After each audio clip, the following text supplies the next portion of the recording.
All right. All right. Runners Roundtable, fourth discussion in our series. And I am so, so happy to have Jessica back. She is my running coach and just such an incredible friend, support, inspiration, aspiration, just everything for me. And she has been my coach since I think maybe 2018. Yeah, I think so. I think we're on almost year 5 together. Yeah, so it's been a journey. And today's discussion is going to be on running and motherhood. And as always, I like to bring in different identities and different just positions to these conversations. So Jessica is my run coach, but she's also a mother, and she has been my run coach for as long as I've been running, I have been a mother. And that's part of where the discussion will take us today, is how those different identities interact with one another and intersect. So the first question, and it's the question I will always have, is what does it mean to be a runner? Oh, yes, which I know we talked about in our first meeting together. And I feel like this is always changing for everybody. But if you run, you're a runner. And if you enjoy running, even if you don't really like running, if you're getting out there and running, you're a runner. If you're injured as a runner, you're still a runner, even if you can't run. If you think about running, you're a runner. So that's what it means to be a runner. There's no time requirements, no race requirements, no real requirements, just that you enjoy lacing up and moving your body and running. Even if you don't enjoy it sometimes, right? I think that's probably the biggest thing, because we don't enjoy every run, but we still go out and do it, right? Probably for the post-run endorphins. So if you enjoy the after-run effect. Yeah.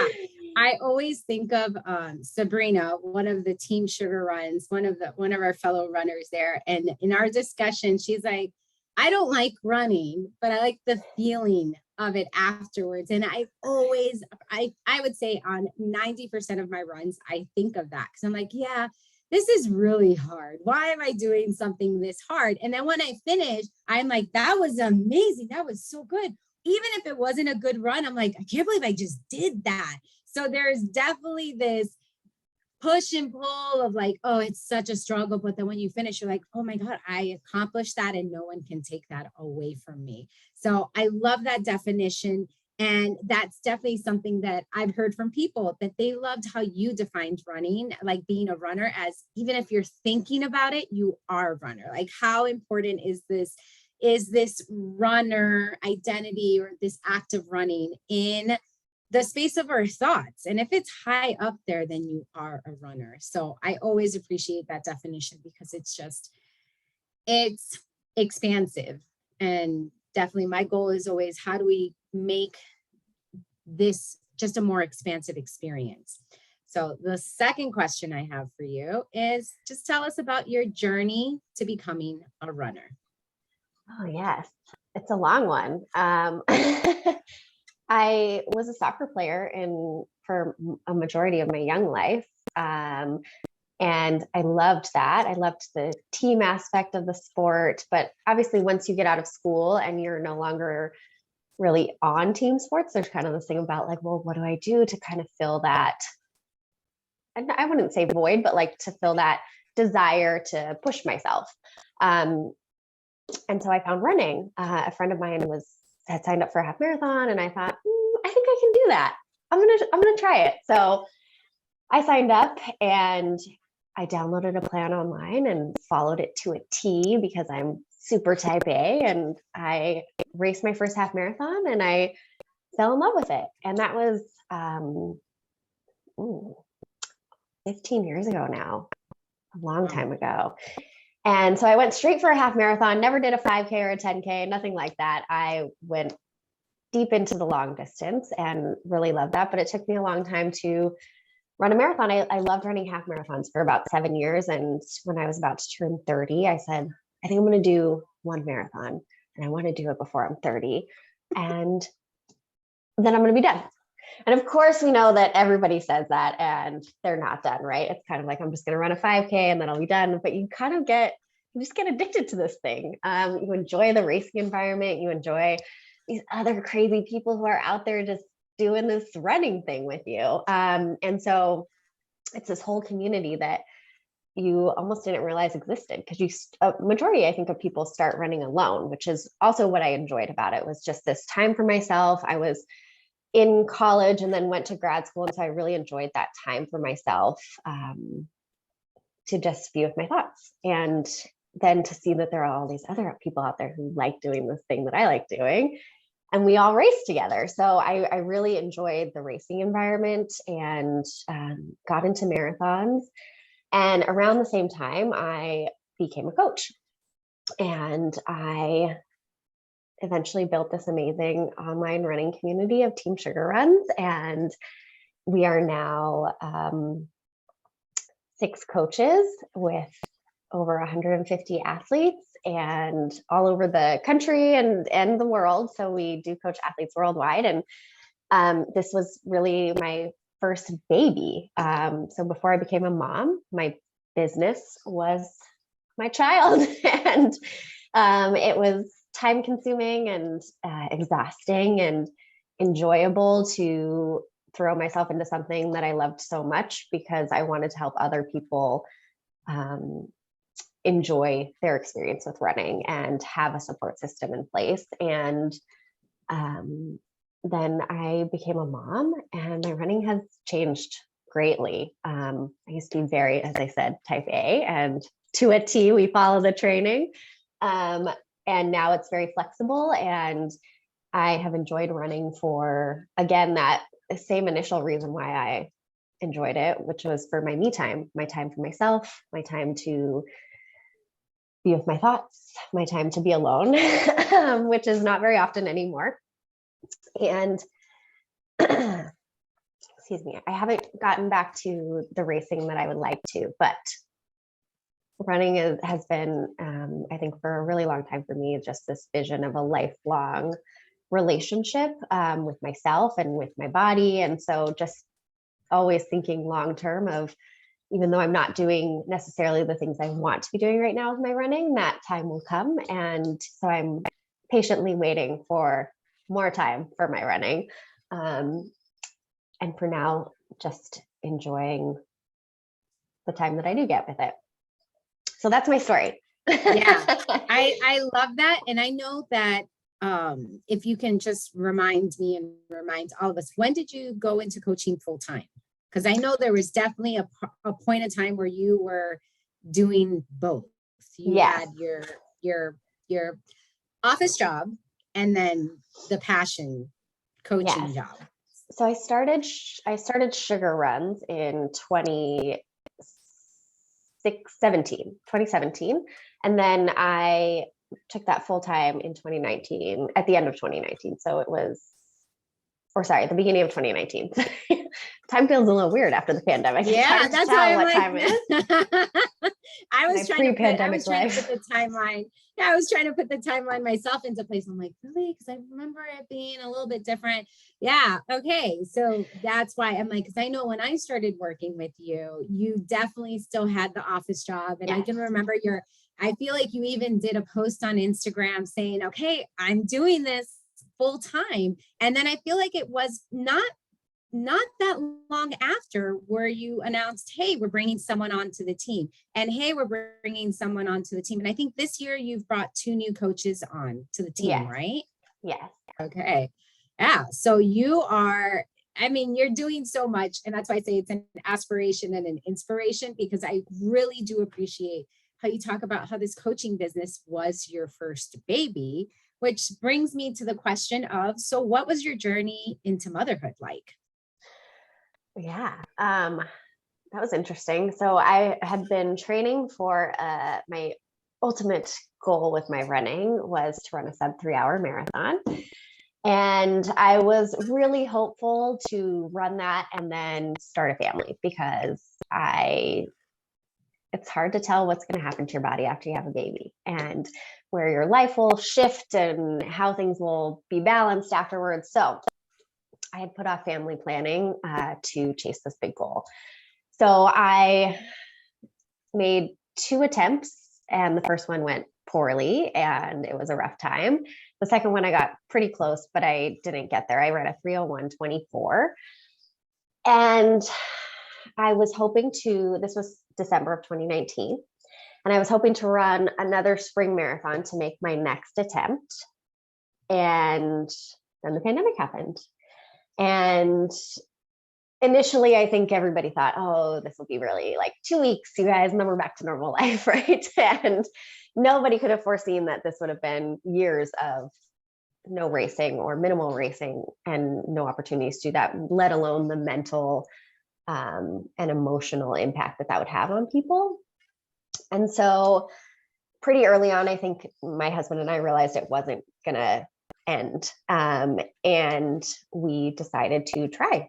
And we got pregnant very, very quickly, which I'm so grateful for, but also had very little time to adjust to, wow, I'm pregnant. And that was just very quick. And also being in a pandemic, not really having the things that you normally would if you're pregnant, the time with your family, the baby shower, the physical and emotional connection to other people outside of your partner. Those were things that I definitely missed out on. And then I had a complicated pregnancy. I had to stop running around 30 weeks, and it wasn't a very enjoyable experience for me. I know for some women, running during pregnancy is great and it's fantastic, and they get to run through their whole pregnancy. And for other women, it's really challenging and hard. So I was one of those people who didn't really enjoy it. And I stopped around 30 weeks, which I was grateful to make it that far, but I also kind of felt like maybe I pushed myself a little too much and I probably should have stopped a little sooner, and that would have been a little bit better for me. But had a complicated pregnancy. I had preeclampsia, so I was induced, which was also not my ideal way to bring my baby into the world. But of course, you adjust, right? You got to pivot when the time is there. And just like when you're running a marathon and things are not going well, you just got to do what you have to do to cross the finish line. So we 37 weeks, he was 3 weeks early, and he was perfect, but it was also traumatic not having the family support when you get home, to not be able to have people come over and bring, sit with you and hold your baby and do all of that stuff because you're in a pandemic still. So that was also really challenging. And now I am a mom and it's hard to figure out your identity in the process of recovering through this really traumatic physical experience that your body just went through, and then emotionally realizing there is this part of you that is now outside of your body, that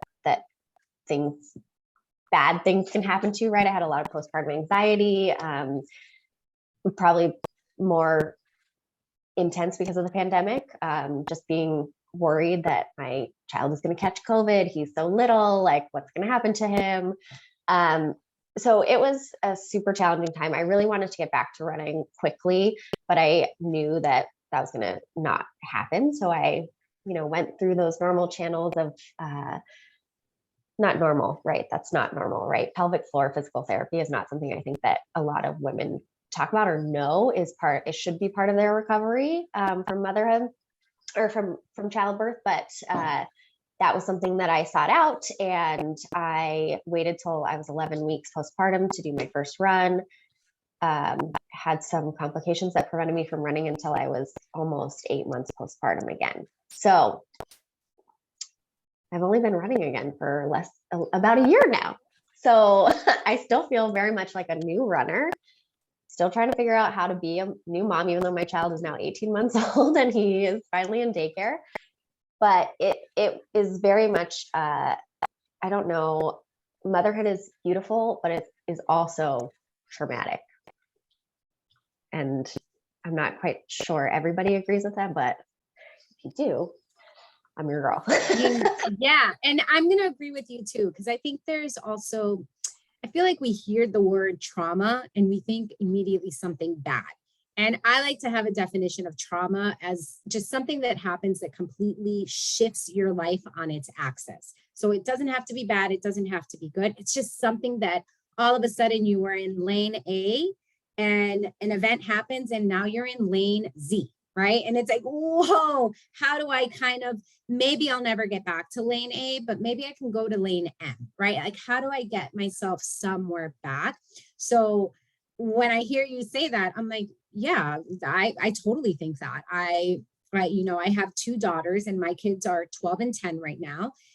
And their births were traumatic for me. It's just, and I always think back to that. And I think back of like, oh, I'm so glad I had them when I did, because I was so naive about everything. And I think you need a certain element of naiveness going into parenthood, because there's so much that you cannot control. And then to your point of, oh, all of a sudden, this little human that you love so much now exists outside of you. And how do you recalibrate to that experience? And I think it's a really, really just, it's a challenge. So hearing you say trauma, I'm like, yep, I'm here for it. I hear that.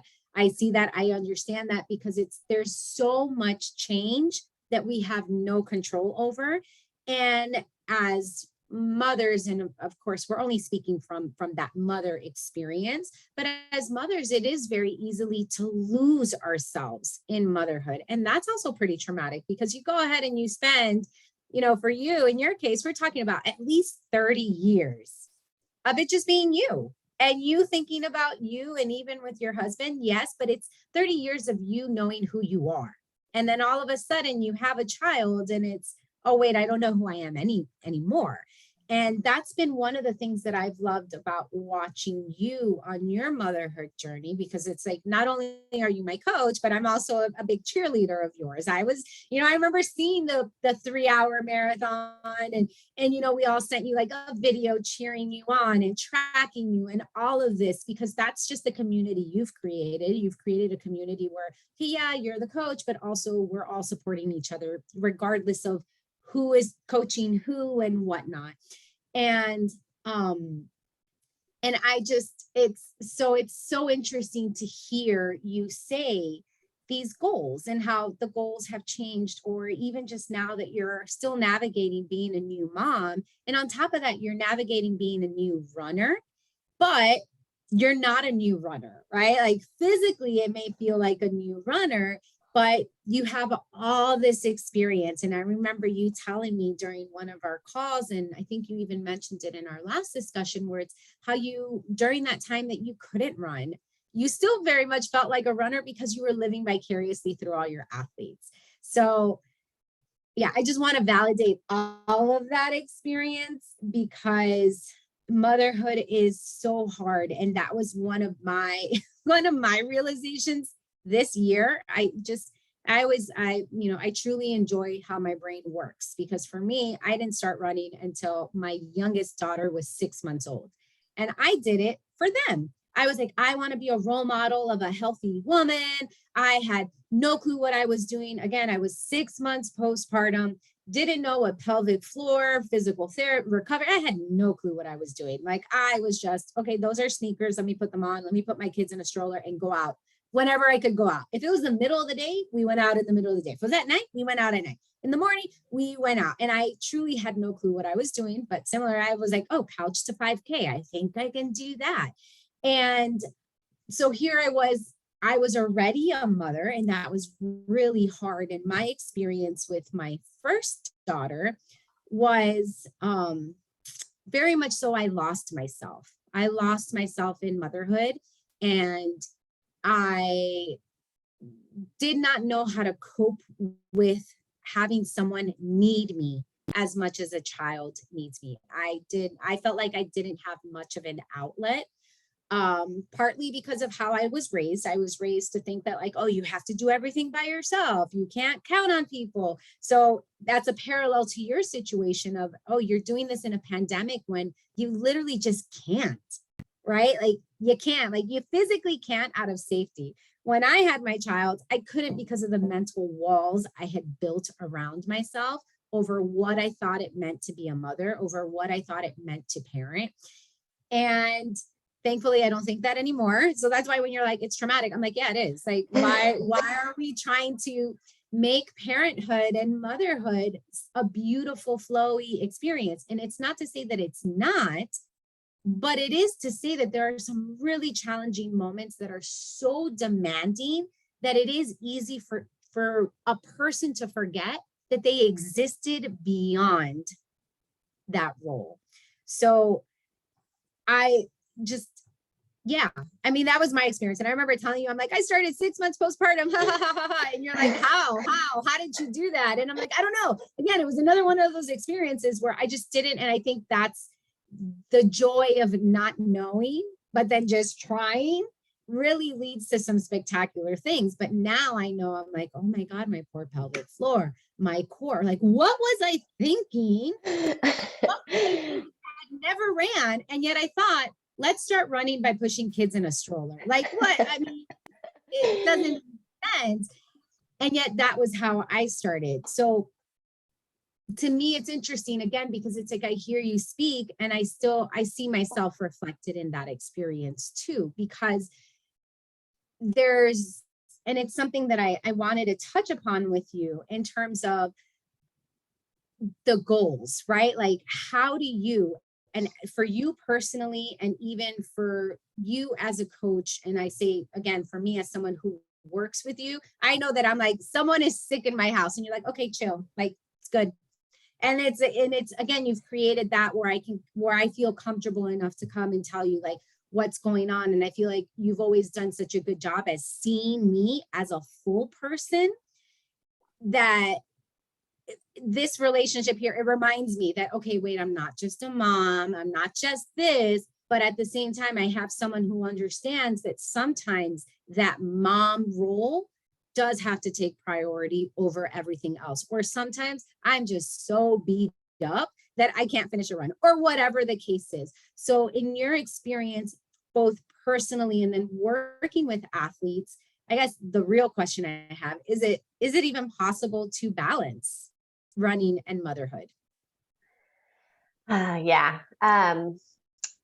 No, I don't think that there is this thing called balance. And I did realize, it took me, I think, a long time to realize that. But I don't think that I think I knew that before I became a mom, that balance is not really a thing. And that was when I decided to train for that sub 3 hour marathon. I told everyone in my life, I'll see you in 4 months. I'm going to really focus on this. I'm not going to have a life outside of running and work. And those are my priorities right now. And when I became a mom, I kind of did the same thing. I really was like, I have this child who needs me a lot right now. And eventually he won't need me, but right now he does. And as much as I really do want to be out running 20-mile long runs right now, that's just not where my priorities can be at the moment. And so I think constantly knowing that your priorities in life have to shift for whatever phase you're in. But specific to parenthood, I do think like there are just curveballs that get thrown at you because there are these little people outside of you that do things that just mess up those routines and schedules that you have in place. Even though they thrive off of that routine and schedule, they do a lot of things to mess that up. Their sleep gets messed up, they're eating, they're sick, they bring sickness to you.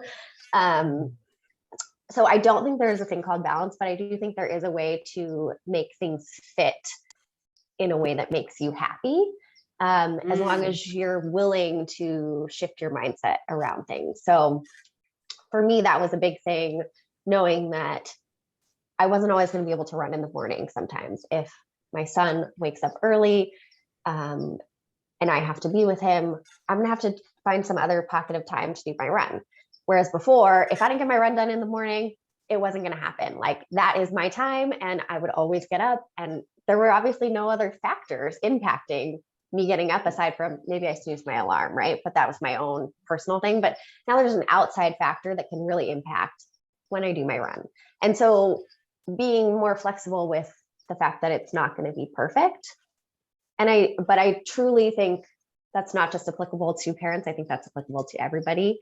That you just have to be flexible with your training, because that is what keeps it enjoyable and less stressful. Because the minute it becomes another stressor in your life, like your job, sometimes your family, right?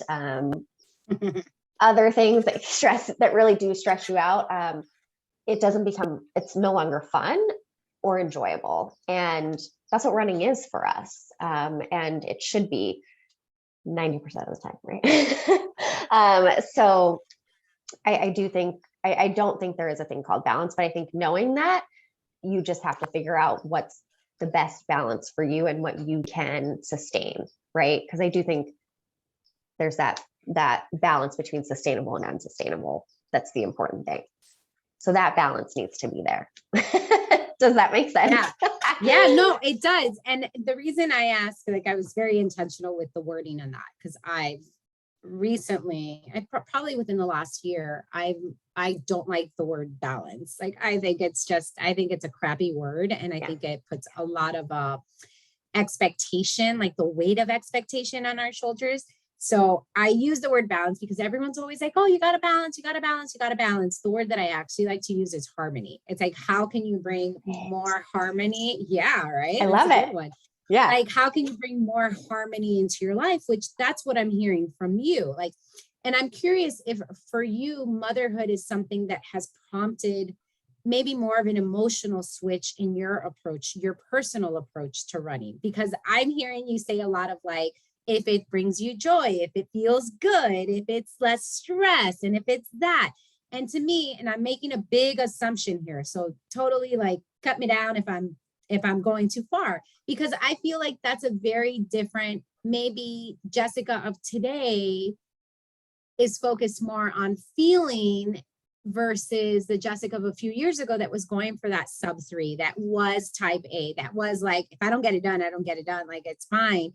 And I'm curious if that's something that maybe has been like a gift of motherhood in terms of how you now approach running yourself. Yeah. So I will be honest, I do still have this dream to run a sub 3-hour marathon, and knowing how hard that I had to work to run a 3:01 is overwhelming for me right now. So I know that's probably a few years away, but I certainly have learned to not take my running for granted and to not take that time for myself for granted. So in many ways, I'll get up at 5 a.m. even if I've only slept for 6 hours, which is probably not the best thing, right? Because I really want this time to do this thing that I love, right? So even though I'm really, really exhausted, I am less likely to snooze my alarm than I was before.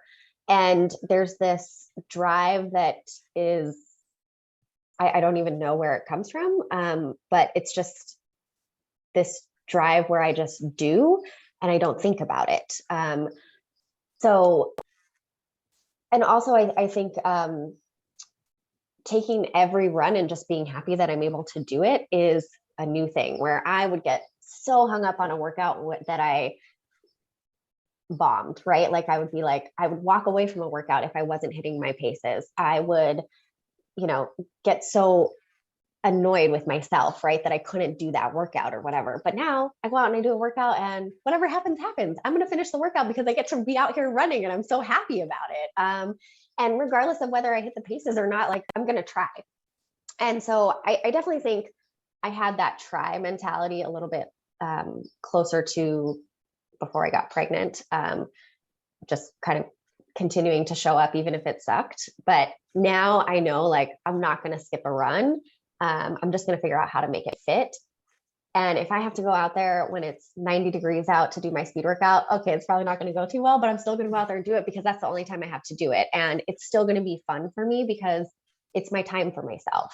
So just viewing it, I feel like, as the emphasis on the time for myself, which running has always been for me, is just so much more prominent now that I want to enjoy it. So I think that's a mindset shift that has really helped me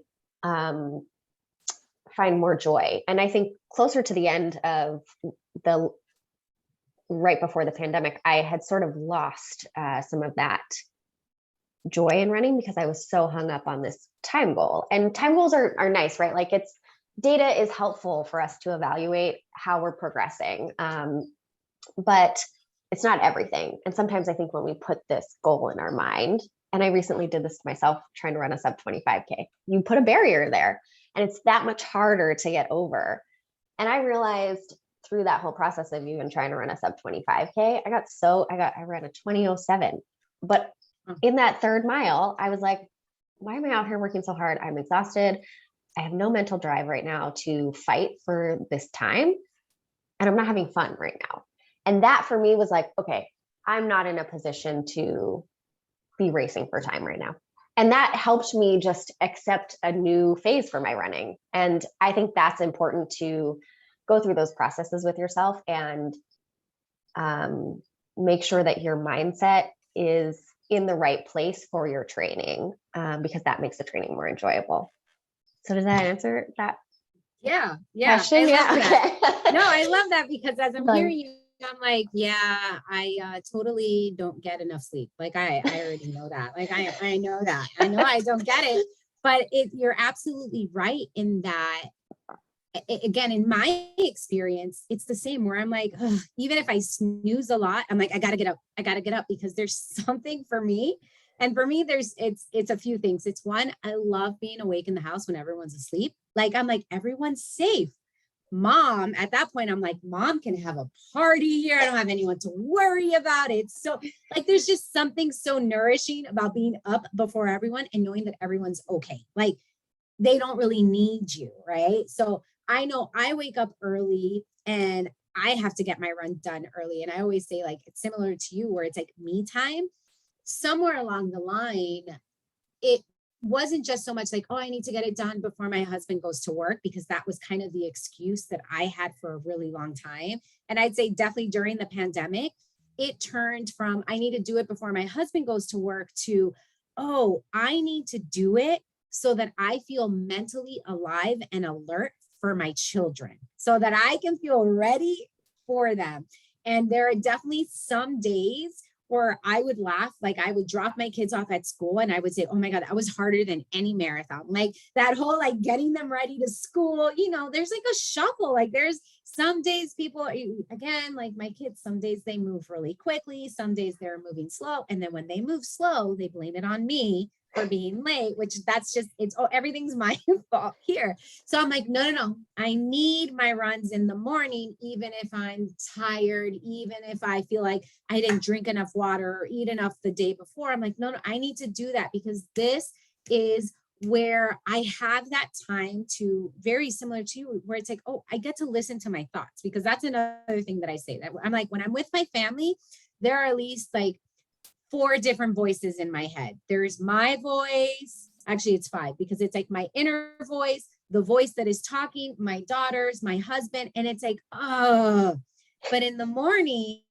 it's just me. It's just me and my thoughts. And again, for me, those days when I don't run, I feel like I'm catching up to the motherhood side of things, to that parenthood side of things. So I love that. And I also love, because there is, I remember we had a conversation just years ago where you even changed my training. And I always think of this, and I even tell people, I'm like, I love that she does this, because whenever I have speed workouts, you're like moderately hard. And I'm like, I just love that, because it totally reflects like, hey, again, I think it goes back to like what you were saying of like, okay, so what can I do today? Like, even if I'm tired, even if I'm that, can I find this space of being moderately hard? And I know for myself, those time goals, I finally like really, really understand that time goals just don't motivate me. But seeing my workout and it says moderately hard, I'm like, ooh, what can I do with a moderately hard? Like that actually gets me going.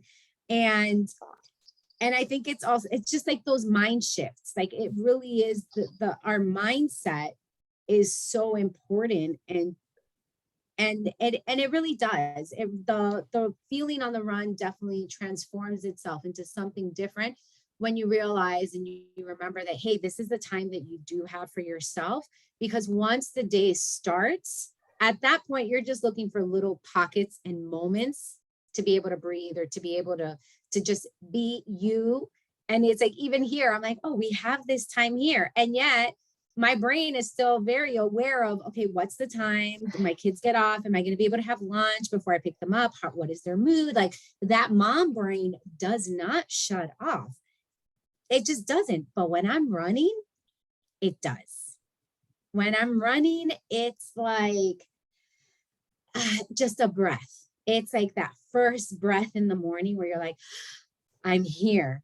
That's what running is. So thank you for sharing that. And I always I'm like, oh, I love hearing what you have to say, because now it's like, oh, I can understand her better as my coach. And then I can also praise her for like how she's coaching me. So that it's those two things, which is again, like a dynamic between the two of us that I love. Cause I'm like, oh, wait. I know you as a person. And then I know you as a coach. And then I've also been your cheerleader. And then you are a coach, and then you're a runner. And it's just all these different layers.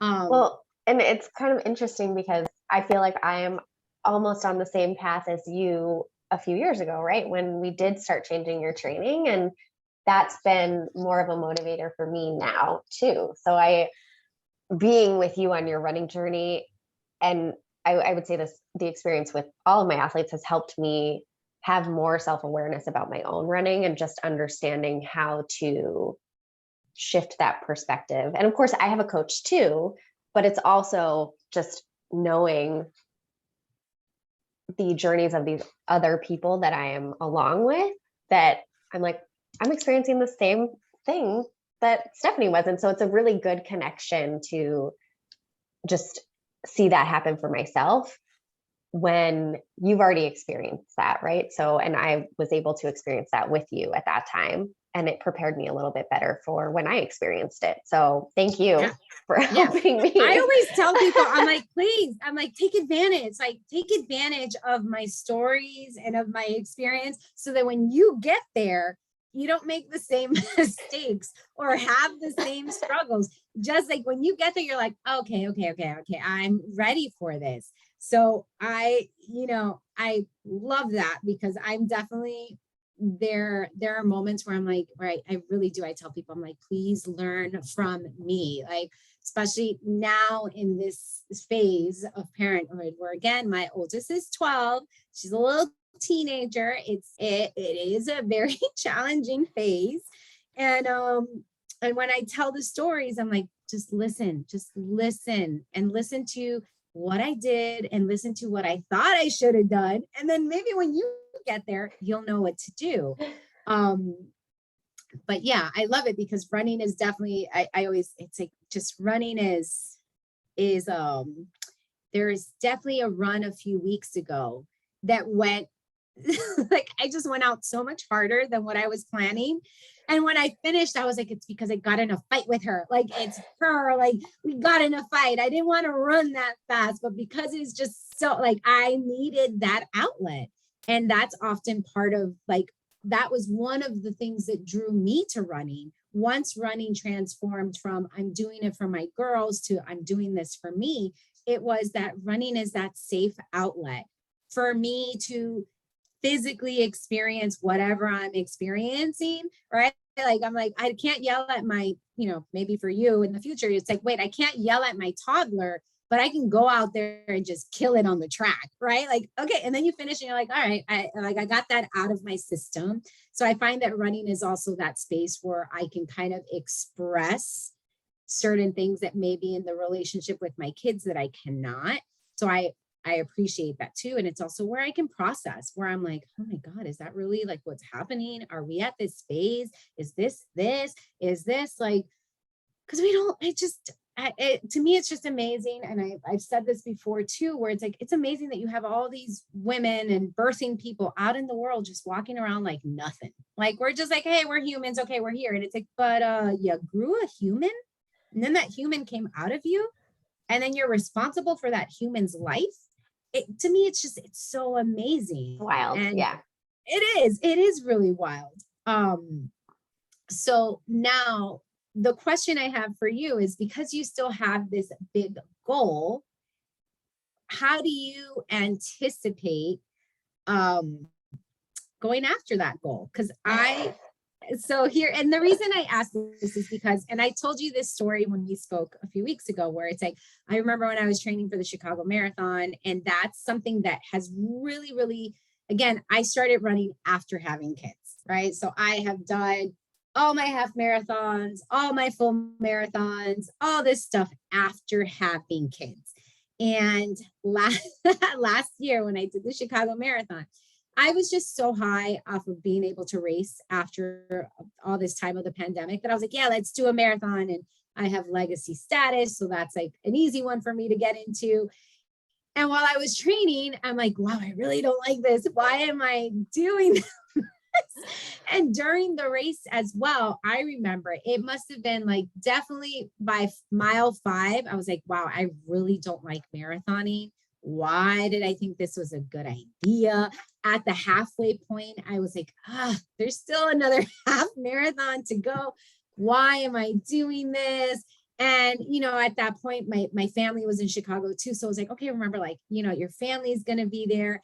And I even remember, and this is a thought that comes up for me often. And my very first marathon, it was the same thing. That moment where it got really hard, it was my very first half marathon. So we'll go back to January/February of 2013. And I ran this race, and at mile 7.5, I hit the wall. Like, I just wanted to sit.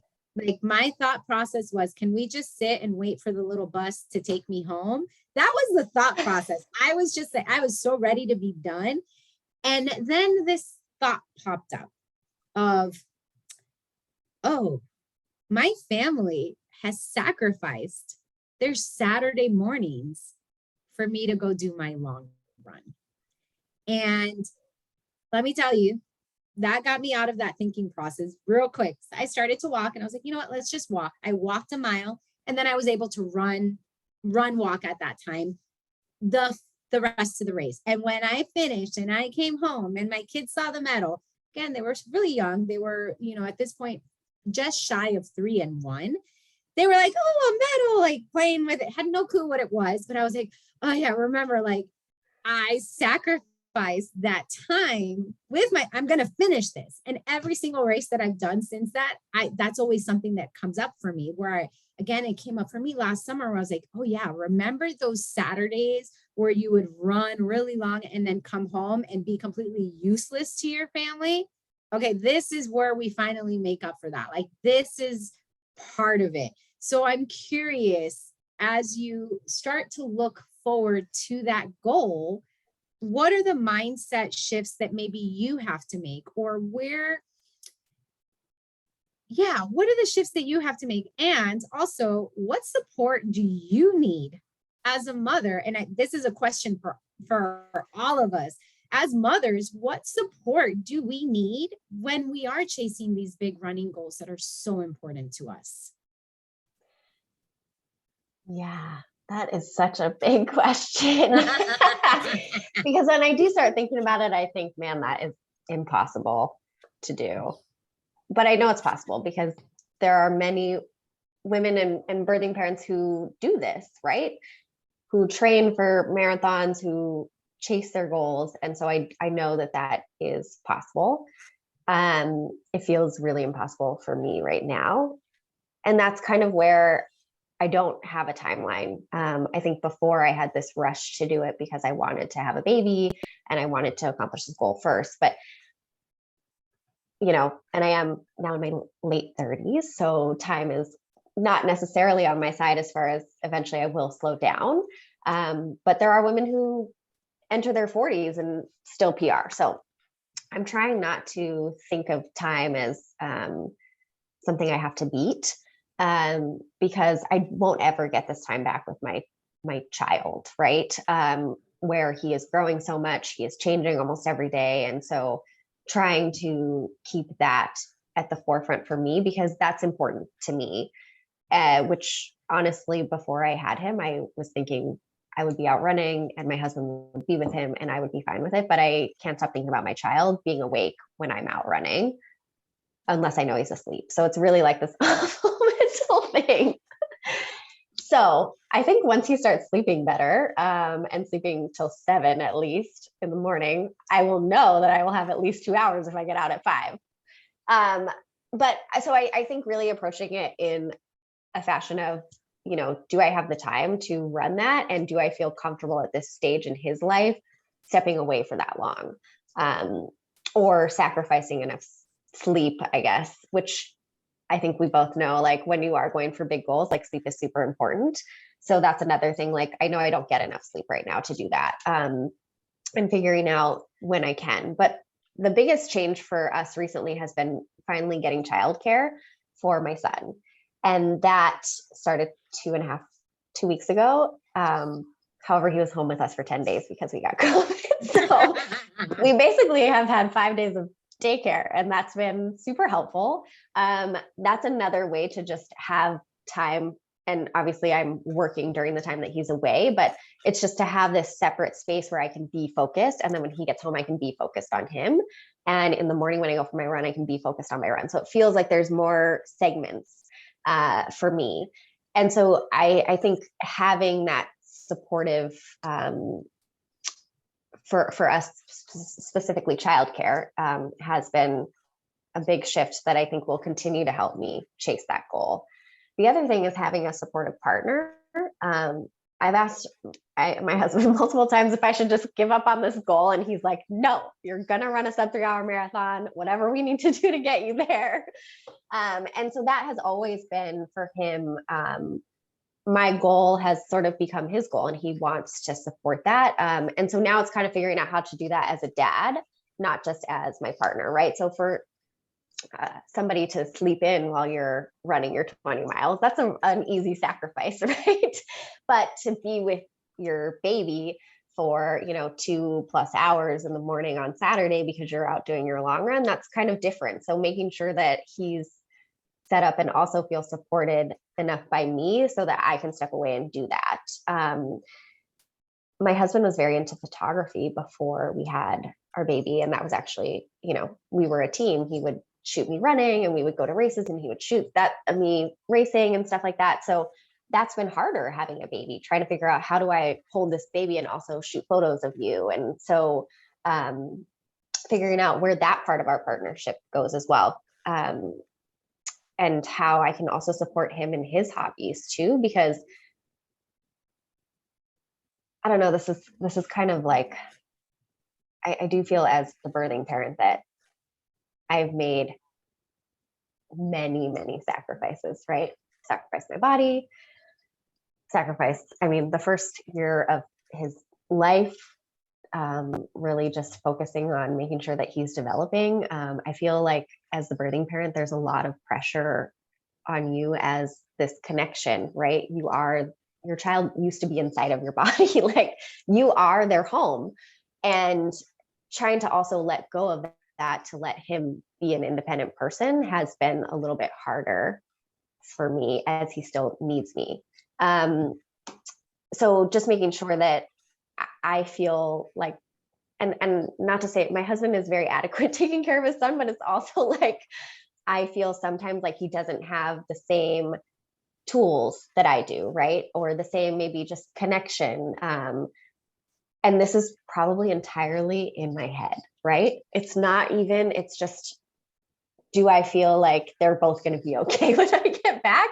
And every time they have been, but there's still this little like anxiety for me. And sometimes I think it's just, has he gotten the proper training on being a dad, right? And I think this was something that we had talked about, was making sure that our partners are prepared to be parents too, right? Because as the person who's birthing the baby, there are so many things that you do to prepare yourself, right? You go to your OB, you have all those appointments. You might go to pelvic floor physical therapy before and after, right? And you're the person who has this whole experience, but there's also this other person who's experiencing it with you if you do have a partner, and making sure that they feel supported. And I don't even know if it's like trained, right, to take care of this person while you're away. Because at some point, the birthing parent has to get back to the other things in their life. And there's going to be points where they have to leave the child with them.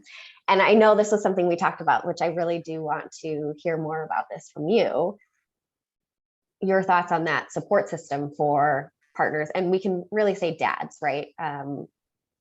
Because there's this weird social thing, I think, that the mom just is the default person, right? Mm-hmm. And thinking about co-parenting, which was a big thing for us. And even if you talk about those things before your baby enters the world, where we're going to co-parent, you're going to be responsible for this, and I'm going to be responsible for this. Sometimes it just kind of happens that you as the birthing parent just fall into those things because it's just easier. You know a little bit more about your baby. You know their schedule because you have been up in the middle of the night breastfeeding them or bottle feeding them or whatever, and you're just more familiar. And so how can we make those transitions a little bit easier and that was the case for us. We talked about it a lot, and it just happened that as the person who was with my son for so many hours breastfeeding and making sure that as we transitioned to solid foods, that I was the person preparing those foods, because my husband had never really prepared food before. And it's kind of, have I enabled him to not be responsible for feeding our son? And how can I help him not do that? Right. So anyways, what are your thoughts? I've said so much. No, you said just word so vomited. Oh my gosh. But it's all so good. It's all so good because I think, okay, so there's so much to say on this topic, because I'm definitely in agreement that to support a mother, it's that, I mean, from what I heard from you, it's like three things, right? It's like having childcare, one, so that you can block the time to do the things that make you or your business, like to do those things that bring you back to who you were before you took on that title of mother parent, right? That's the second. And the three is that supportive partner. But that was the part that when we spoke previously, I was like, that's right. Like, that's the other element. It's not just how do we need support, but how do you support the partner so that they know how to support the runner, the mother, right? And I find that, again, in my experience, it was real easy to drop into those gender roles of the woman does everything. Again, we're saying woman, man here just because that's our experience, right? Mom, dad, again, that's our experience. And my experience, it was really easy for me to do everything. And I've always had this feeling that as the birthing parent, I became a mother long before my husband became a father, because I had the experience of my body changing, because listen, as soon as I found out I was pregnant with both girls, it was like nausea, right? Like, I was experiencing all this stuff that he had no experience with at all. Like, nothing. There was nothing. His body didn't change. His hormones didn't go all over the place. He didn't. My husband, like, we'll have conversations now, and I'm like, do you feel like a failure as a parent? And he's like, no. And I'm like, then why do I? And I also think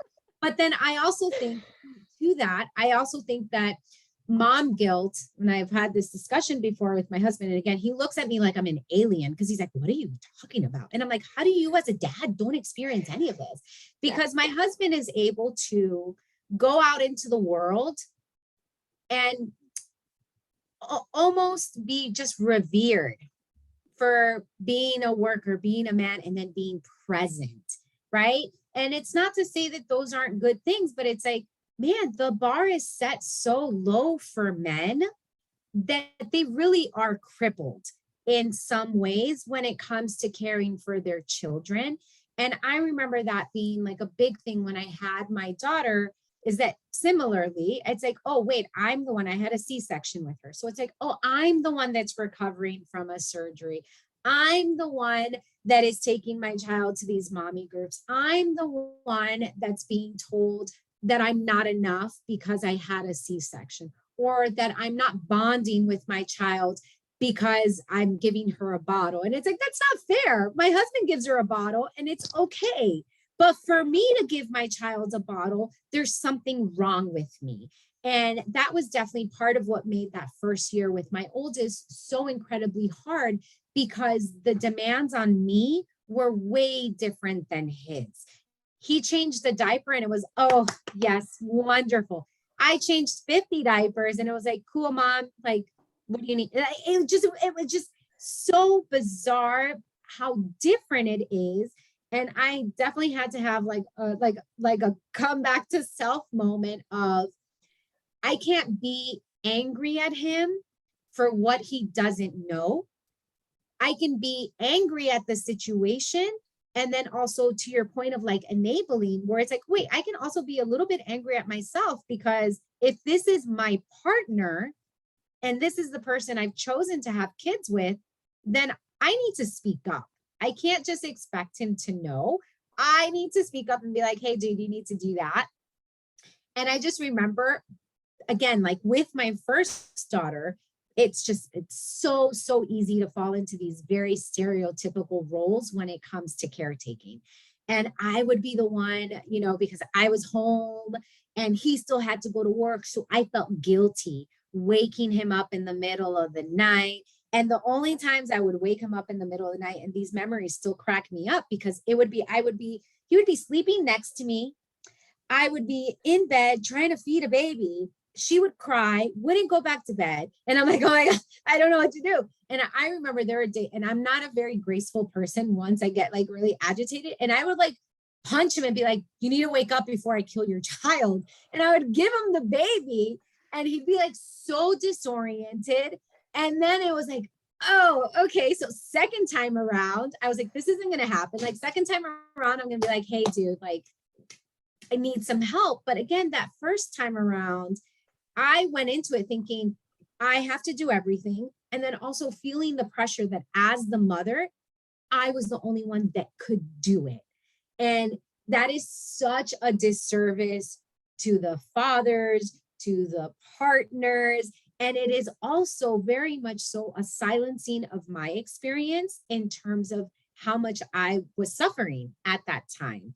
And recently we had a discussion, my husband and I, we were talking about like parental leave for dads. And he's like, yeah, I don't know, because if I would have taken a parental leave, then my coworkers would have had to pick up my slack. And I would, and I'm like, this guy is thinking about his coworkers and not thinking about me, because during that time, I put up this front of I can do it all.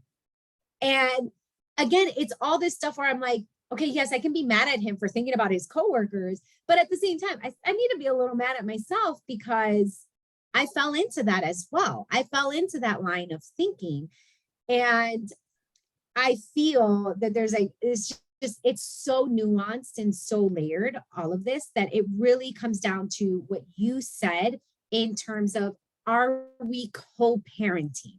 Because if we are co-parenting, then we do have to split the responsibility, because there is already a higher burden on the birthing parent, because again, the changes are happening to your body. If you're breastfeeding, that's coming from you. You're the one, like for me, I was the one that did it all. And very much so to this day, I still do a lot of it, and it is very overwhelming.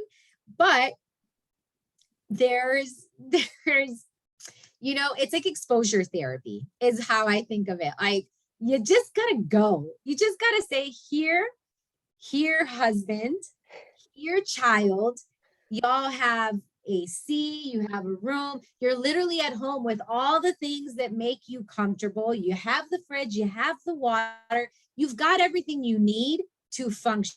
If everything here functions while I'm here, it's going to function while I'm not.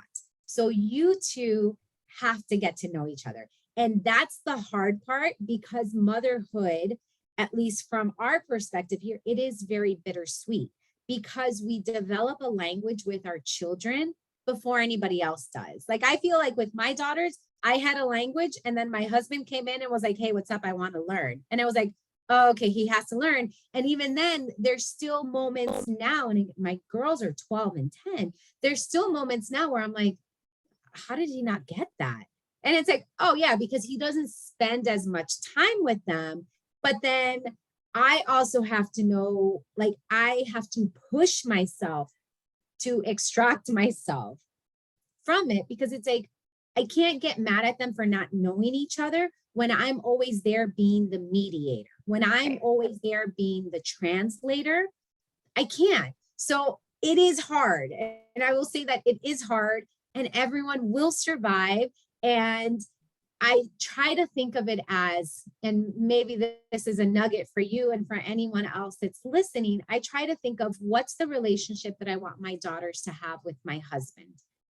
Them two, them three, like without me, because I want them to have a good relationship. And it's like, okay, they're not going to have that relationship with their father if I'm always around.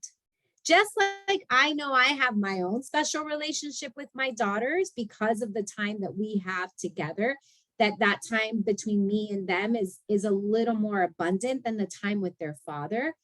But I'm like, wait, this is such a cool relationship. Like, I'm always like, wow, my kids are so cool. And then I see that like he has a totally different experience. And it's because his experience is always with the whole family as a unit. Right. So I think it's a little bit of exposure therapy and a little bit of band-aid removal, right? Exposure therapy, dad and child, band-aid removal for us of like, I gotta go. And I'll give you this story of a few weeks ago. I went to a yoga class at night, and I called my daughters into the room and I'm like, I'm gonna go to a yoga class. I need you all to behave. And they're like, why? And I'm like, because every time I leave, I come home and I come home to like, I find out that someone got into a fight with their dad. I'm like, so this is the dynamic in my household right now. So my 10-year-old, she just always misses me and always wants to be with me. And I told her, I'm like, you can't, like, I love you and I love that you miss me. I'm like, but that makes me feel really guilty when I leave.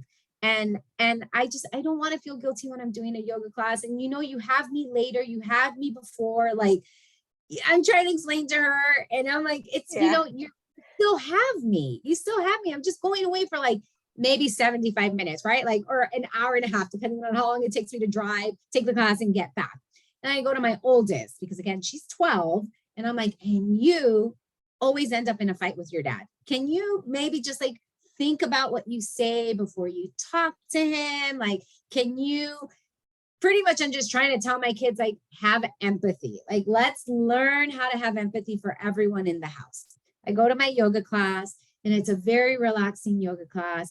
And I call my husband when I leave wherever I'm at. But that one I was like, I just want to drive home in peace. Like, just have a little bit of peace. Sure enough, I come home.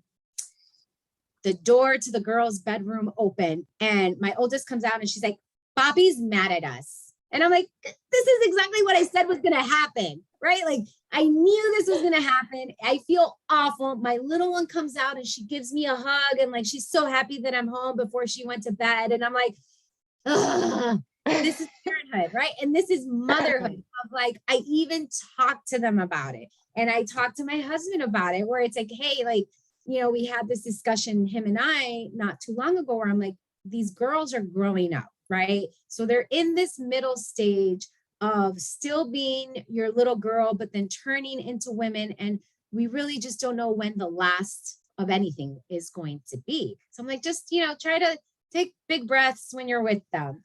So I come home and of course he's like in bed, all angry and pouty. They come out and they're announcing that they got into a fight and that they miss me. And I'm like, y'all, this doesn't help. This doesn't help with my guilt. This doesn't help with the feelings of like, can I trust them to be together and not end up in a fight?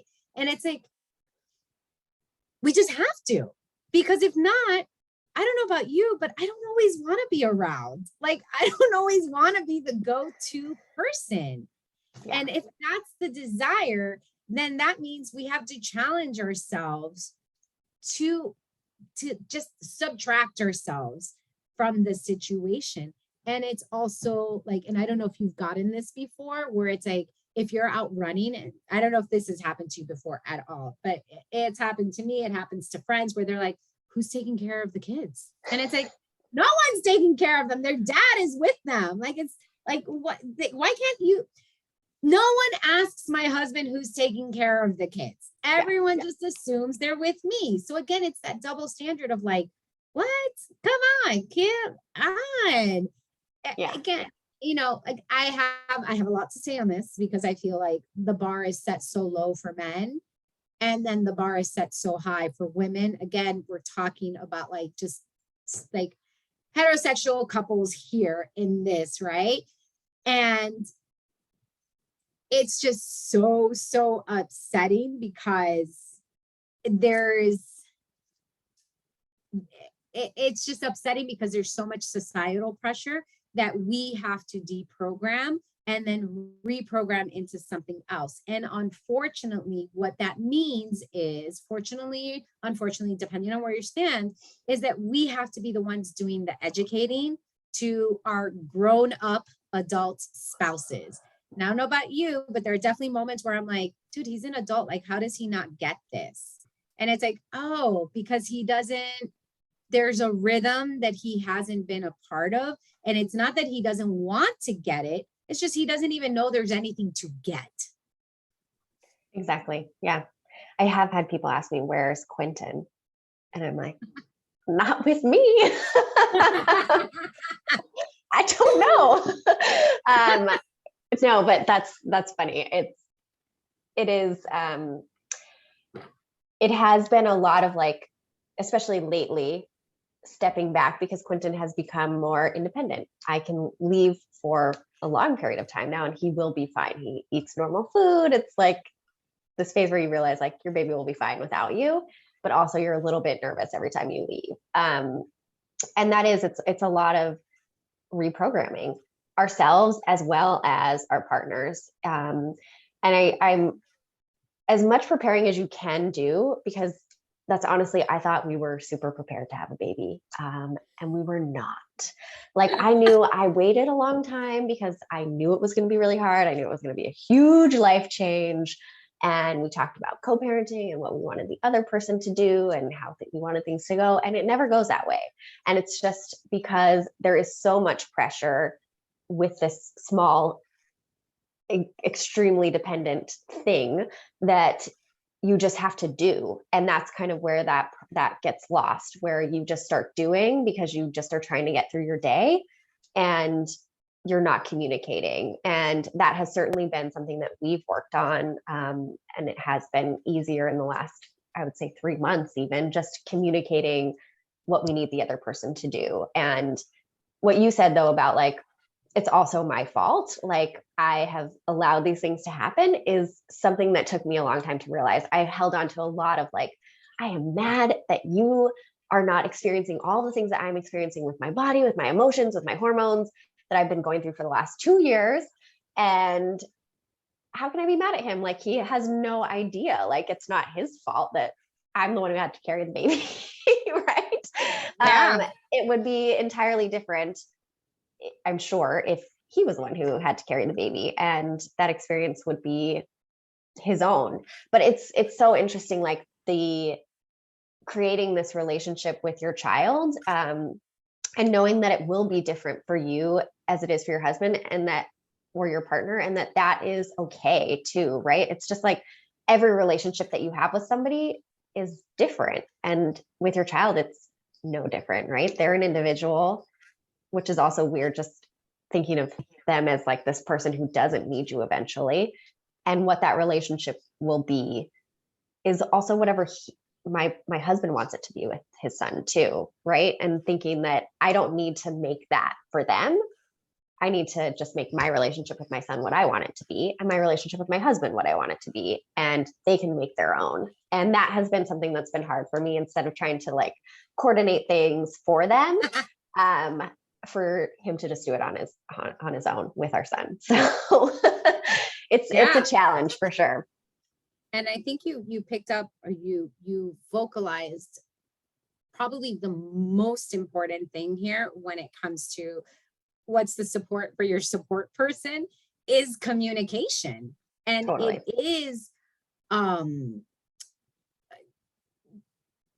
It is communication, because I'm trying to think of, like not everybody has a community of support, right? Like I feel like I have a great community of support, and my husband is, it's like me, like I'm his little support group here. And not everybody's partner is going to have their support network outside of the partnership, right? But what you said about communicating, that is so important, because it is one of those things where it is the both, right? Like you need, there's just so much give and take. And I think of myself again, like I think of myself as a runner and navigating this being a mother, and then the demands of being a mother. So I'll go back to like the Chicago Marathon experience, where it got to a point where I would do my runs and then I would rush, like I would do my runs and finish with just enough time to shower. And then I had to take my kids to school. And in the beginning, I was so stressed out because I was trying to do everything. And it got to a point where I told my husband, I don't know if this was post run, because if it was post run, I probably didn't say it too kindly, because I'm not like the nicest person. Once I finish a run, I'm so hot. But there was definitely a conversation where I was like, you need to start waking up earlier to help get the kids ready, so that when I come home, all I have to do is get myself ready. And that made training for Chicago, at least during the school year, so much easier. Then we had another discussion of, and I think it was at that point, maybe he had offered, can I make you your smoothie? Like, what does your smoothie look like so that it's ready for you when you get home? And I was like, oh, this all from communication. Now, again, I'm not saying that the communication was smooth and beautiful and like we were both composed. It was probably more like, dude, I need your help. Like, again, that like, how do you not see that I need help? How do you like, do you, and it's the same thing where I tell my kids, I'm like, do you think I like to like scream? Do I look like I like to scream? Do I look like I like to run around not knowing what I'm doing? I don't. I actually don't. I don't like being rushed. And yet I'm rushed here because I'm trying to do it all. So I think that's also part of what you said, where we get so caught up in the doing that we forget just how to kind of step back, communicate, hey, this is all that needs to get done. Now, what makes sense for who to do what? And I also think you brought up something really, really beautiful, and like shout out to your husband of that, your support person being someone who also supports your goals, right? Like that he is still supporting your goals. And even while you're chasing your goals, it's figuring out how do you then support what his goals are. So again, it comes back to this, where is the communication and how are you communicating with one another over your expectations for parenthood, over your expectations for chasing your goals? And then how do you meet in the middle with all of that? And that to me is I will tell you that never ends. That now that my kids can talk, now it's all of a sudden there's other opinions and other voices. And it was truly the other day I told my girls, like we were all together and they're in this phase now where they like to get their dad in trouble, and they'll say things and he gets upset. He's like, why are you always trying to get me in trouble with your mom? Like, I don't understand. And I remember like in that interaction, I told him, like, girls, like your dad and I never fought. Like we would have our disagreements, but now anything that we fight about has to do with kids. And often not so much what the kids are doing, but what our expectations are as to what each of us parents should be doing in response. And it's just so like mind blowing when you're like, oh, it's not even about them. It's that I'm expecting you to handle this and you're expecting me to handle this. And then I get mad because you're not handling it. And then I say something really snarky and kind of bitchy. And then he's like, but wait, you never told me. And it's like, oh yeah, we're in this cycle of expecting the other to do something when it's really just a lot easier. And let me tell you, during that Chicago Marathon, my husband woke up a lot earlier to start doing that. And things went a lot smoother, but that wouldn't have happened had we not had that discussion. So it's, you support one another by communicating to one another. And it's such a practice. and like, I can tell you in your case, it'll get better. Eventually your son's going to be old enough where he can wake up and make his own breakfast and you don't have to worry about it. My kids are at that stage where they can wake up and make their own breakfast. And like, if I tell them be ready by this time, they're on it.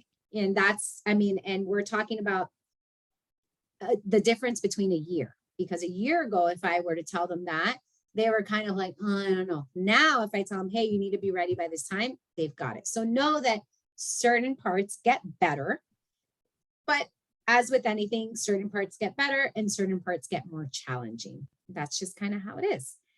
All right, I have one more question for you.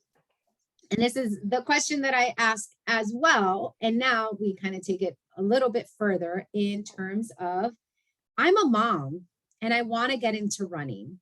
I don't know where to start.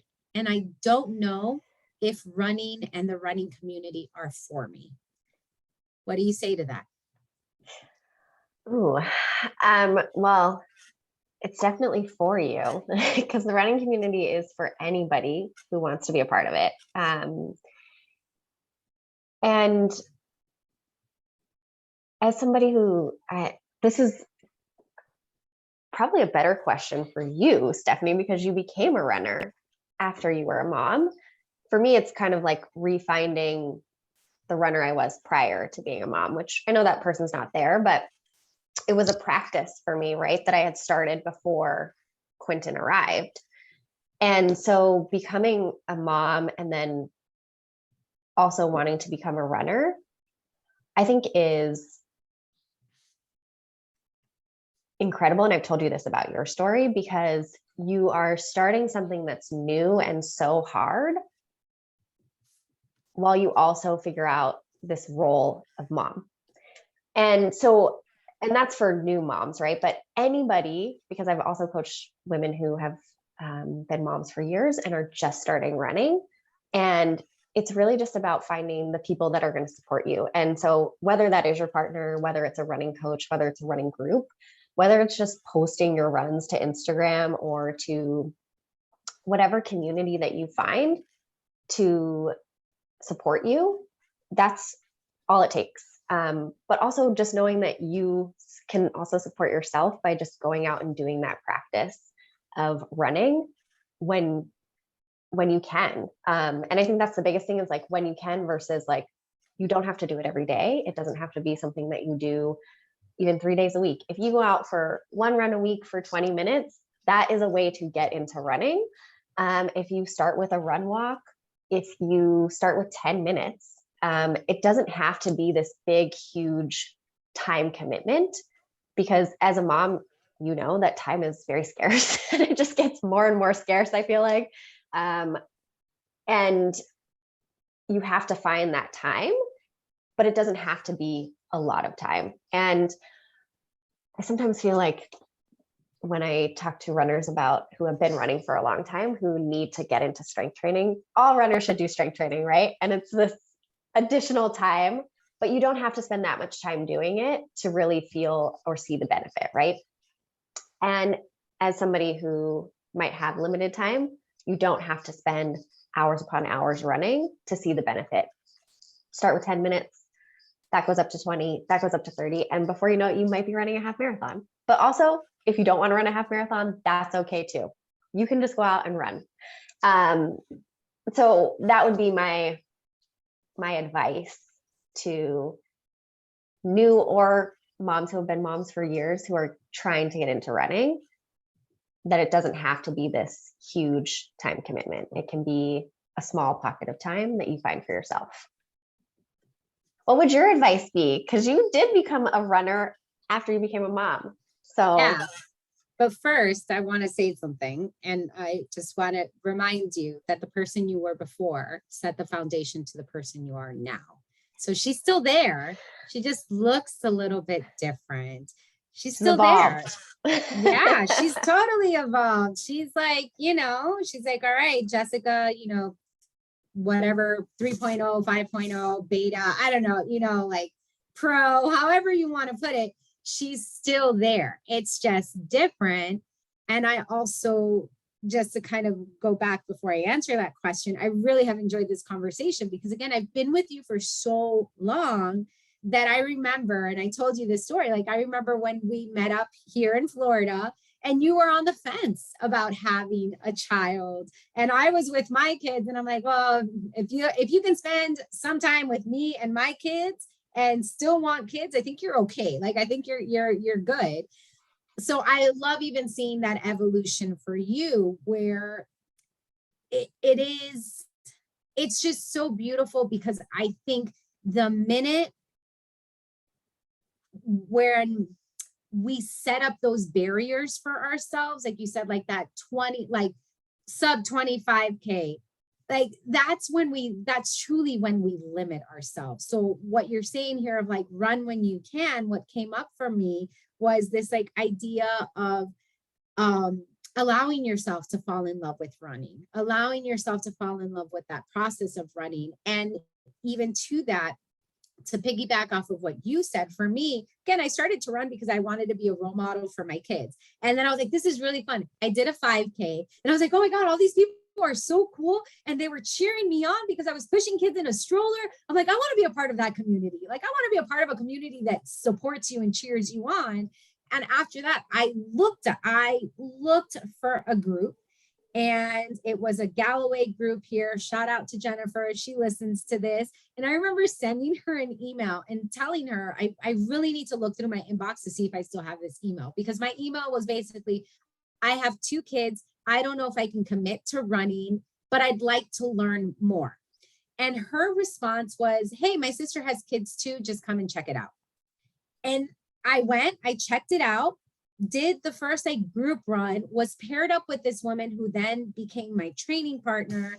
And we would talk about motherhood. And that was part of that was like a very strong defining feature of when I started running, is that I was paired with people who were mothers and who were like, you saying that you have 2 kids is an excuse. Like, and it was just so great because I'm like, oh, it is. Like, I didn't even realize that was an excuse. Like, I just thought that, you know how sometimes we have these things where it's, I'm sure like you're at a party and you're like, oh, he needs to go to bed. We got to go. And it's like, don't put it on your kid. You want to go. So that's kind of how it was for me, where I would say I very much so limited myself by saying I have kids, I can't.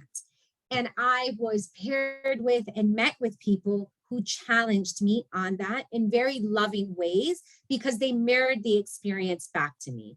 Everyone that I was like, I can't, they're like, oh, I have 2 kids too. Like everyone in that time was like, I have 2 kids too. What are you talking about? I have 2 kids too. And it was very much, it was like, I have 2 kids too and a husband, and you have 2 kids and you have a husband. Like, what is your husband doing? Right? Like it was, again, very lovingly in those challenging, but they showed me what was possible. So I think for a person who is a mother who wants to become a runner, it is a combination of, yeah, run when you can and know that you don't have to do a lot. You don't. No one, like, I did 5K because that's what worked for me to keep me motivated to do it. For some people, the motivation might be just like, oh, let me go out, for 10 minutes. Let me just try. So I think it's that very much having that mentality of I'm going to do it when I can, and then allowing yourself that time to maybe fall in love with running or fall in love with the process of running, because that's what happened to me. And once I fell in love, I was like, wait, I want more. I want more community. I want more miles. I want more distance. I want more races. And then once I was in love with running, it was a lot easier for me to request, ask, and demand the time for running. So I feel like it's give yourself the time to try it, give yourself the time to feel it without any pressure, and then let it go from there. And then truly, like, find a community of people who are very similar. Start to follow people on Instagram if that's where you're at. Follow people on Facebook. There's so many groups, but find people who are doing what you want to do, and not that you are going to follow their path, but allow that to be motivation and maybe even just an opening of the door to possibility. because if not, if we're in isolation, you just think you can't. But if you see it out there, it's like, oh, maybe I can give it a try. Yeah. So I love that's the that. big one for me. And yeah, strollers are awesome. They're welcome at races. Take out the kids. Kids are a great motivator at the finish line. There's definitely times where I've had great races because I'm like, I need to finish as quickly as possible because there's a child that's going to want to be fed. Like, use that also. Like, these things that stress you out about motherhood or parenthood, find a way to reframe it so that it can become a motivator, right? Like, you have your speed workout, but you know the baby's going to wake up in an hour. Guess what? You're going to be like, okay, come on. We got to like Get focus. it done. That's part of it. So that's definitely my bit on it. And I just want to thank you so much for, again, having this conversation with me. I love you so much. I love just working with you, seeing you, being a part of this journey. The way that I feel I have evolved as a runner is in such direct relationship to, I feel like, how you have evolved as a coach. And that is something I always appreciate, that whenever I say, hey, I want to try this, or let's do this, that you're like, okay, let's give it a try. And that has been just, again, so helpful, because this is a relationship where, you know, I'm a mother, but then you still see me as Stephanie. And that's so important for all of us, to be seen as who we are and not just the roles that we do. Well, and I have to say thank you for allowing me to join in on this conversation, and also just for your honesty and insight into motherhood before I became a mother, because that was so important to me and helpful for me as I transitioned into this journey, and also just having the support of you as an athlete and as a friend. So I just want to tell you, I love you too. And I love working with you. And I'm just so grateful to have you in my life. So just thank you for everything over the last 4 years. It's been awesome. And I can't wait for the next 4. Listen, whatever we do, I don't know what we're doing in those years, but it's gonna be wonderful. And it will be, as everything, a journey. And we will continue to discover and rediscover ourselves along the way.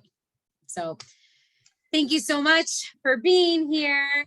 Thank you so much for anyone and everyone who listens to this. We'll see you again next month.